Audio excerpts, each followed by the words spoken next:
ഉണ്ടാക്കാൻ പോണത് മുളക ബജ്ജിയാണ്. മുളക ബജ്ജി രണ്ട് വിധത്തിൽ ഉണ്ടാക്കാം അല്ലേ? സ്റ്റഫ് ചെയ്തിട്ടും ഉണ്ടാക്കാം, അല്ലാണ്ടും ഉണ്ടാക്കാം. അപ്പോൾ നമുക്ക് ആദ്യം സ്റ്റഫ് ചെയ്തിട്ട് എങ്ങനെയാണ് ബജ്ജി ഉണ്ടാക്കുക നോക്കാം. ആദ്യം നമുക്ക് ഒരു ബാറ്റർ തയ്യാറാക്കണം. അപ്പോൾ അതിന് നമ്മൾ എടുക്കാൻ പോണത് 1.5 ഗ്ലാസ് കടലമാവാണ്.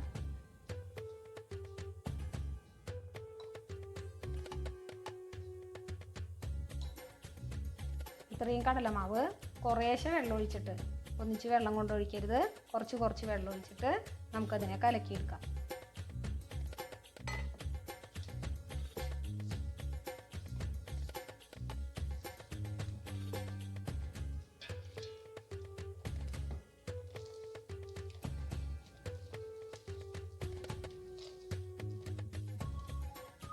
ഇതാ ഇങ്ങനെ കട്ടയില്ലാതെ കലക്കിയെടുത്തിട്ടുള്ള മാവിലേക്ക് നമുക്ക് 1/2 സ്പൂൺ ഉപ്പ് ചേർത്ത് കൊടുക്കാം.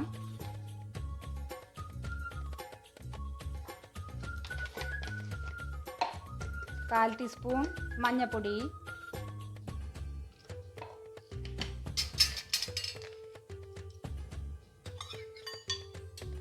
അര സ്പൂൺ മുളക് പൊടി,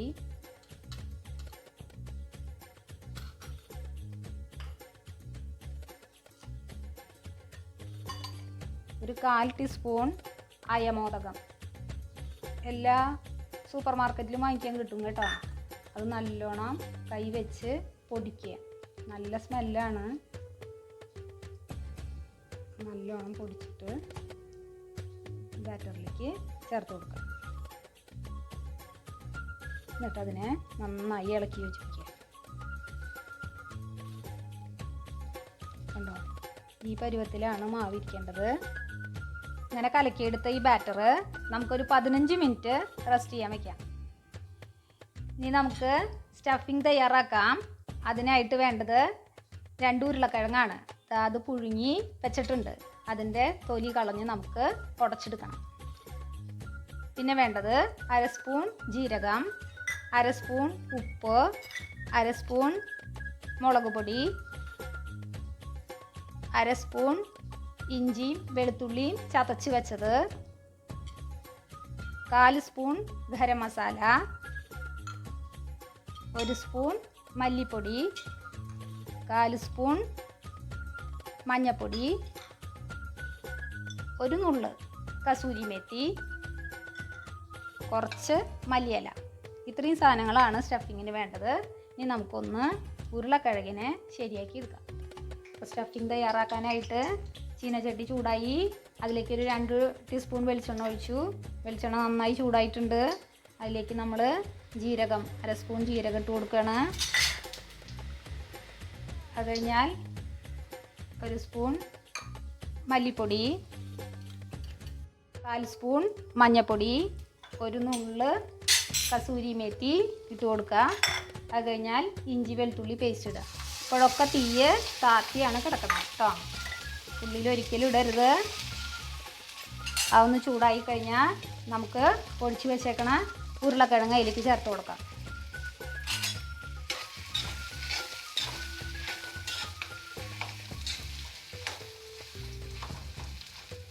നന്നായി ഇളക്കി ചേർത്തതിന് ശേഷം നമുക്ക് 1/2 സ്പൂൺ മുളക് പൊടി അതിലേക്ക് ഇട്ട് കൊടുക്കാം. 1/4 സ്പൂൺ ഗരം മസാല ചേർത്ത് നന്നായി ഇളക്കുക. ഇതിലേക്ക് നമുക്ക് 1/2 സ്പൂൺ ഉപ്പ് ചേർത്ത് കൊടുക്കുക. കുറച്ച് മല്ലിയില നുറുക്കി വെച്ചതും ചേർത്ത് കൊടുത്ത് ഇളക്കി തീ ഓഫ് ചെയ്യാം.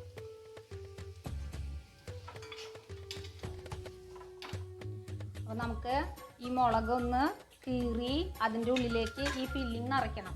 അപ്പോൾ അതിനെ കീറാനായിട്ട് ആദ്യം ഇതാ മുളക് എടുക്കുക, കത്തി വെച്ചിട്ട് അതിനെ ഇങ്ങനെ കീറി കൊടുക്കുക. ഇതാ പൊളിക്കുക. അതിൻ്റെ ഉള്ളിലെ കുറച്ച് കുരുവൊക്കെ ഒന്ന് കളഞ്ഞു കൊടുക്കുക. അങ്ങനെ ഒരു ഗ്യാപ്പ് ഉണ്ടാക്കിയതിന് ശേഷം നമ്മുടെ ഫില്ലിങ് കുറച്ചെടുക്കുക, ഇതിലേക്ക് നിറയ്ക്കുക.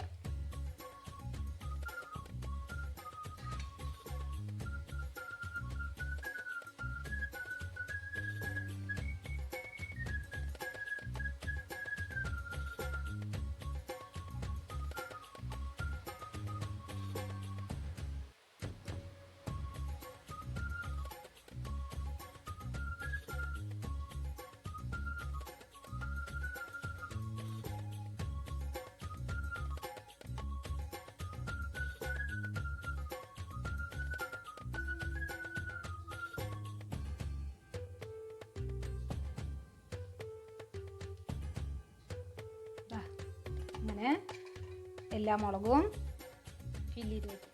നമ്മൾ മുളക് മുഴുവനും ഫില്ല് ചെയ്ത് വെച്ചിട്ടുണ്ട്. ഇനി ഇതിനെ നമുക്ക് മുക്കി വറുത്തെടുക്കാം.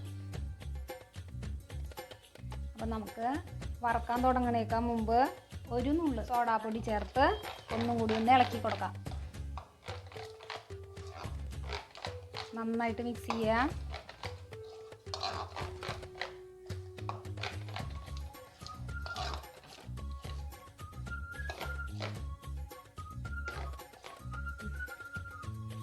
എണ്ണ നന്നായി ചൂടായി. നമുക്കിനി തീ കുറയ്ക്കാം. എന്നിട്ട് ഓരോന്നോരോന്നായിട്ട് നമ്മുടെ കടലമാവിൽ മുക്കി വറുത്തെടുക്കാം. നമുക്ക് ഈ പ്രാവശ്യം കിട്ടിയിട്ടുള്ള മുളക് ഭയങ്കര വലുതാണ്. അതുകൊണ്ട് തന്നെ അതിനെ മുക്കിയെടുക്കുക എന്ന് പറയണത് ഇത്തിരി പണിയാണ്.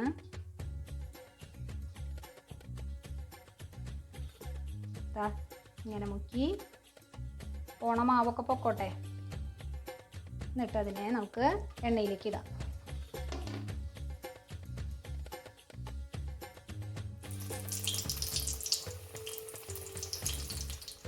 അപ്പോൾ നമ്മുടെ ബജ്ജി വാങ്ങാറായി. ഒരു 10 മിനിറ്റോളം നമ്മൾ മീഡിയം ഫ്ലെയിമിലിട്ടു.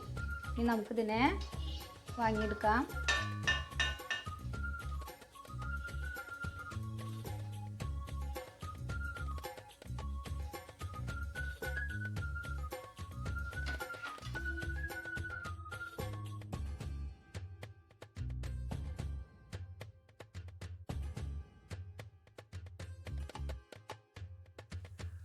നമുക്ക് കിട്ടിയിട്ടുള്ള മുളക് ഭയങ്കര വലുതല്ലേ. അതുകൊണ്ട് തന്നെ നമുക്കൊന്ന് മുറിച്ചുണ്ടാക്കി നോക്കാം. അപ്പോൾ നിങ്ങൾ മേടിക്കുമ്പോൾ പ്രത്യേകം ശ്രദ്ധിക്കുക. കുറച്ചും കൂടി ചെറിയ മുളക് മേടിക്കാൻ നോക്കൂ. നമുക്ക് അങ്ങനത്തെ മുളക് ഉണ്ടായിരുന്നില്ല കടയിൽ. അത് കാരണമാണ് ഇങ്ങനത്തെ മേടിച്ചത്. അപ്പോൾ നമുക്കൊന്ന് മുറിച്ചിട്ടുണ്ടാക്കി നോക്കാം. എങ്ങനെ ഉണ്ടാവും എന്നറിയാലോ. മാവിൽ നല്ലോണം മുക്കുക.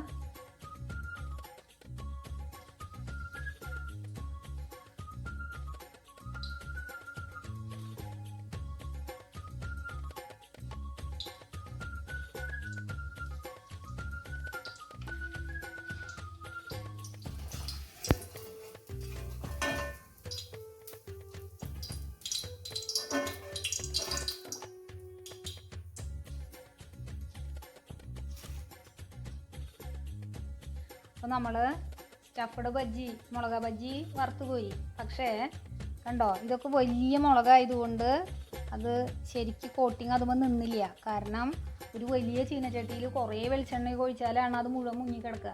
നമുക്കൊരു വീട്ടിൽ ചെയ്യുമ്പോൾ അങ്ങനെയൊന്നും ചെയ്യാൻ പറ്റില്ലല്ലോ. പിന്നെ ഈ ചൂടായ എണ്ണ വീണ്ടും വീണ്ടും ഉപയോഗിക്കണതും നമുക്ക് കേടല്ലേ. ഇത് കണ്ടോ, ചെറിയ മുളകായിപ്പോൾ നല്ല ഭംഗിയായിട്ട് അതുമ്പോൾ കോട്ട് ചെയ്തു.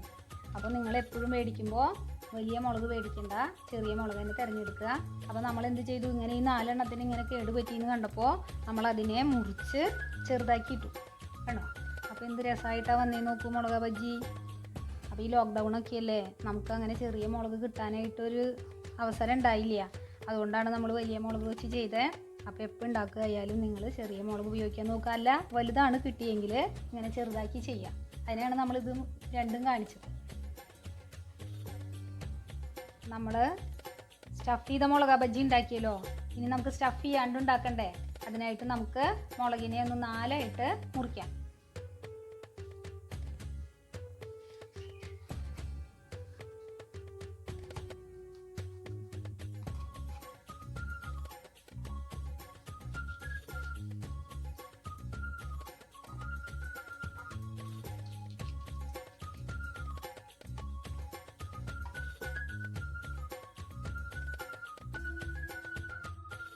അപ്പോൾ നമുക്ക് മുളക് ബജ്ജിക്ക് വേണ്ടിയിട്ടുള്ള ബാറ്റർ ഉണ്ടാക്കാം.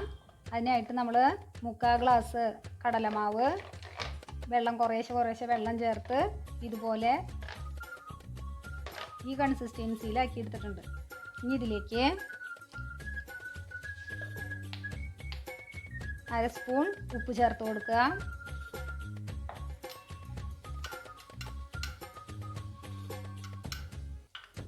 അര സ്പൂൺ മുളക് പൊടി,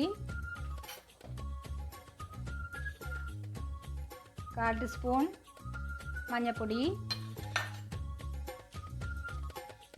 1/2 സ്പൂൺ തന്നെ മുളക് പൊടി, 1/2 സ്പൂൺ തന്നെ കായപ്പൊടിയും കൂടി ചേർത്ത് കൊടുത്തിട്ട് നല്ലോണം ഇളക്കി യോജിപ്പിക്കുക.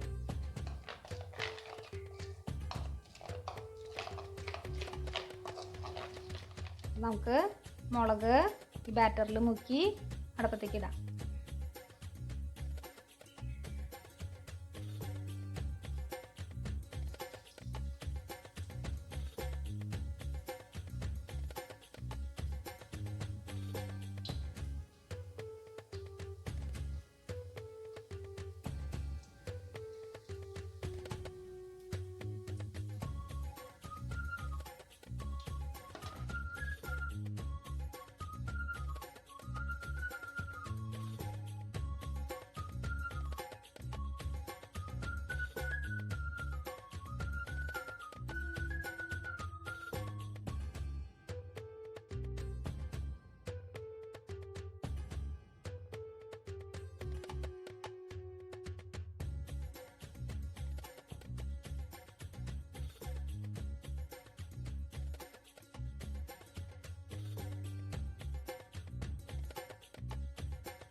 അപ്പം നമുക്ക് ബജ്ജി ഉണ്ടാക്കി കഴിഞ്ഞു. ഇനി നമുക്കതിനൊരു ചമ്മന്തി വേണ്ടേ? അതിനായിട്ട് കുറച്ച് മല്ലിയില,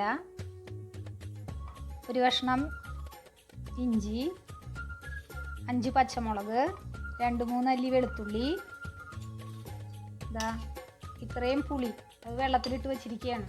പുളി ആവശ്യത്തിന് ഉപ്പും ചേർത്ത് ഒന്ന് അരച്ചെടുക്കാം. അപ്പോൾ നമ്മൾ സ്റ്റഫ് ചെയ്തിട്ടുള്ള മുളക് ബജ്ജി ഉണ്ടാക്കി, അല്ലാതെ ഉള്ള ബജ്ജി ഉണ്ടാക്കി. നല്ല സ്വാദാണ് ഈ മല്ലിയില ചട്നി കൂട്ടി കഴിക്കാനായിട്ട്. ഒരു എക്സിബിഷൻ ഹാളിലേക്കൊക്കെ ചെന്നിട്ടുള്ള മണമാണ് ഈ അടുക്കളയിൽ നിറച്ച്. അപ്പോൾ എല്ലാവരും ഉണ്ടാക്കി നോക്കുക, കഴിക്കുക, അഭിപ്രായം അറിയിക്കുക.